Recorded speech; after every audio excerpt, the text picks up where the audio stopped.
डोक्यावरती बसले, जड झालं का म्हणायचं हे असं कसं काय झालं?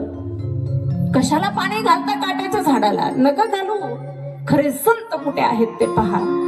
खऱ्या संतांच्या सानिध्यामध्ये जा, अरे आयुष्याची वाट कधीच लागणार नाही. आणि खरे संत हे चमत्कार करून जगाला जवळ नाही करत. माझ्या ज्ञानोबारायांनी चमत्कार केला ना, पण ना विलाज म्हणून रेड्याच्या मुखातून वेद बोलवला. माझ्या ज्ञानोबारायांनी भिंत चालवली ना, पण ना विलाज म्हणून भिंत चालवली. जे संत चमत्कार करतात आशांना भुलून त्यांना मोठ्या पदावरती बसवायचं आणि मग तेच आपल्यावरती ओकतात. ते संत कधी नाही होऊ शकत. जे खरे संत असतात ना, ते भक्ती मार्गाला लावतात, भगवंताकडे घेऊन जातात, भगवंताची भेट आपल्याला घालून देतात. येतात अडचणी आपल्या जीवनामध्ये, वाटतं वाईट आपल्याला कधी कधी, पण नका ना जाऊ त्या रस्त्याने. अरे कर्म आहे ते आपलं.